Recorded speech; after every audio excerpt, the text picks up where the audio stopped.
Dans la vie, tu peux être passionné de plein de trucs. Musique, sport, animation, physique, alcool, programmation, tant de choses qui peuvent occuper ton temps libre en te donnant envie d'en apprendre plus sur un sujet et de développer ton expertise. Puis de l'autre côté, t'as les passions que j'appelle d'enculés, comme par exemple l'automobile ou l'horlogerie. Et je me suis épris pour l'une des deux, à savoir l'horlogerie, ou plus communément appelée les montres. Mais ça, c'est tellement précis que t'as forcément un background. Ça ne vient pas naturellement, c'est pas juste je me suis réveillé un matin et là...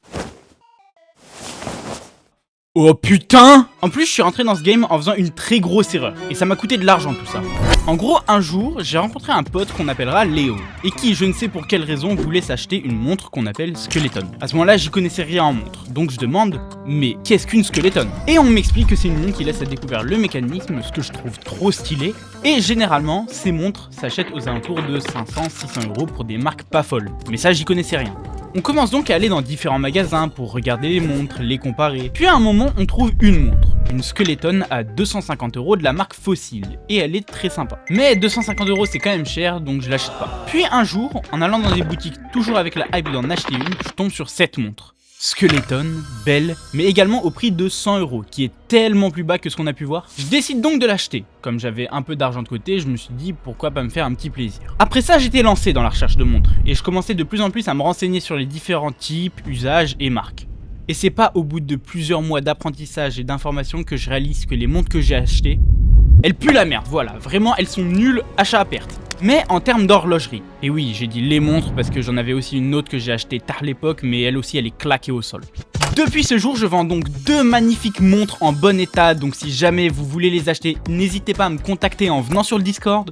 Non, plus sérieusement, pourquoi ces montres puent la merde? Et qu'est-ce que j'ai pu apprendre sur l'horlogerie? Bon, déjà en termes de montres, t'as 2 types de marques. D'abord les marques d'horlogerie, avec les plus connues comme Seiko, Rolex, Citizen, Casio. Oui, Casio, les mêmes qui font ta calculatrice, bah j'ai appris qu'ils pesaient dans le game des montres. Toutes ces marques ont donc une histoire, une expertise, une valeur qualité dans le domaine, une street cred si tu veux. Et c'est donc ça qui leur vaut leur réputation dans le game. Et de l'autre côté, t'as toutes les marques de montres qu'on appelle fashion, à savoir Fossil, Boss, Lee Cooper et bien d'autres. Et qui elles sont basées sur des marques qui ont d'abord fait du fashion, puis des montres. Voilà, donc j'ai toujours 2 montres à vendre si jamais...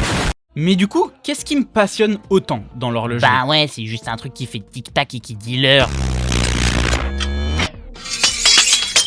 Allez, voilà, tiens.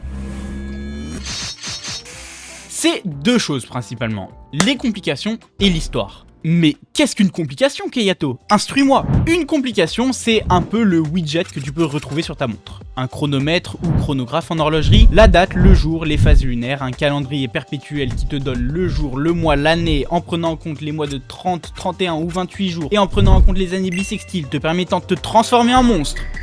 Ah non, merde, je me suis trompé de montre. Bah oui, mais ça, mon téléphone, il peut déjà le faire en fait. Ta gueule, ferme ta gueule. Là, on est sur les montres, donc prends ton iPad et laisse les grands parler. Parce que oui, dis-toi que chaque montre a des engrenages, un mécanisme, et donc que pour chaque complication que tu rajoutes, il faut des ingénieurs qui réfléchissent à comment faire en sorte qu'une petite impulsion toutes les millisecondes se transforme, oui, en heures, minutes, secondes, mais aussi en calendrier perpétuel, en phase de lune, ou même encore en chronomètre, genre what the fuck. Et tout ça dans un petit objet comme ça là de 40 mm de diamètre. Voilà, je sais pas si on se rend compte un peu de la précision du machin. Il y a des pièces, tu peux même pas les voir à l'œil nu tellement c'est petit.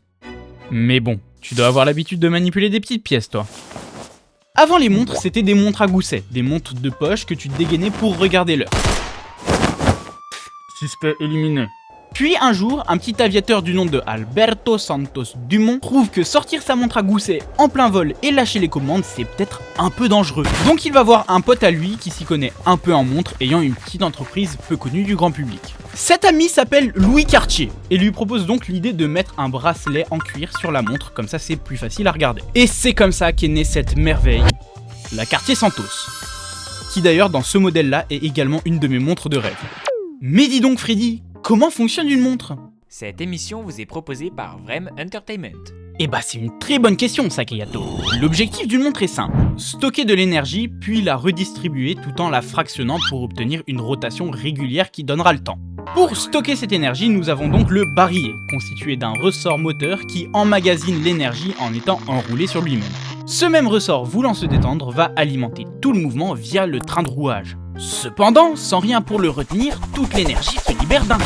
C'est donc pour ça qu'on a besoin de l'échappement, composé de l'encre et du balancier pour venir retenir cette libération et fractionner l'énergie fournie par le barillet. Relié au rouage et aux différentes aiguilles, ce balancier va donc rythmer la montre, donnant ainsi les secondes, puis les minutes, puis les heures.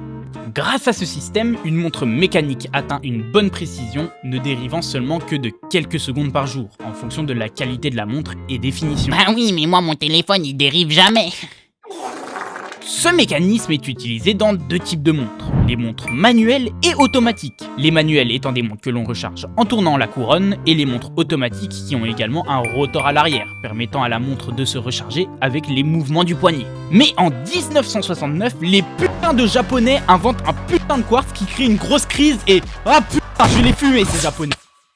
Oula, Dodo Freddy, je reprends de là. A l'époque, il y avait seulement deux types de mouvements, les mouvements manuels et automatiques comme expliqué avant. L'horlogerie était principalement suisse avec un artisanat et un savoir-faire très particulier. Bah oui, il y a que des montagnes et rien à faire donc fallait bien qu'ils s'occupent. Mais au fur et à mesure du temps, aux alentours du 19e siècle, les Japonais arrivent en force avec des mouvements de bonne qualité et également une industrialisation de zinzin. Ce qui n'aidera pas à enlever les clichés sur les Asiatiques, non mais sérieux là? Puis en 1969, les Japonais arrivent à mettre en place une montre à quartz, qui est en gros une montre à pile, durant aujourd'hui à peu près 2 ans et extrêmement précise. Ce qui cause donc une crise et une grosse période à perte pour l'industrie suisse. Bah oui, va essayer de rivaliser avec une montre pas chère, facile à produire, ayant une réserve de 2 ans plus précise que les montres manuelles ou automatiques, faisant également raclette, ventilateur. Ah non, vraiment, ils sont forts ces japonais. Ils écrasent donc tout sur leur passage et le monde de l'horlogerie est bouleversé. On appellera donc ça la crise du quartz.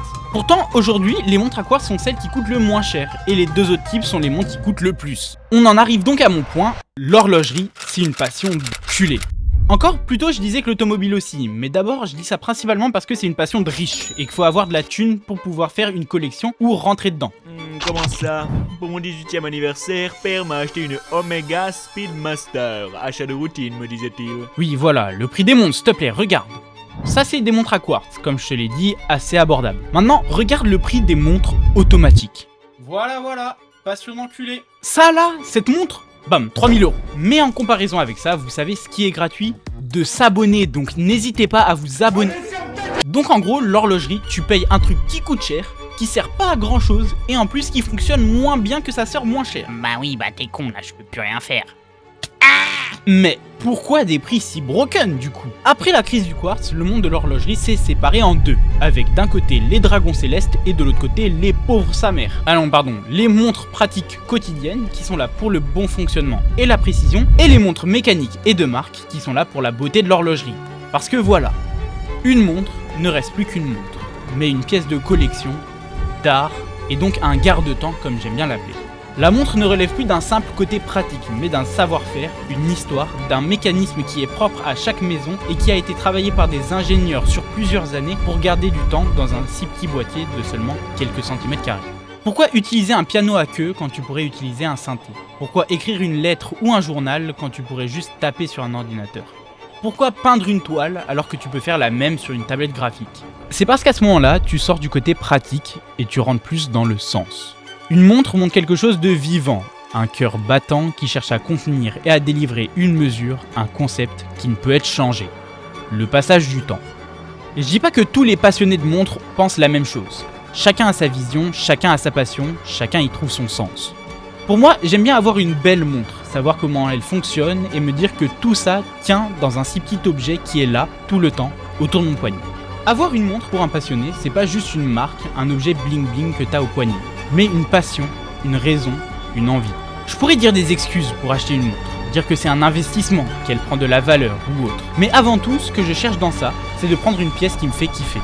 Donc vous aussi, trouvez ce qui vous fait kiffer, ce qui a du sens pour vous, et allez-y.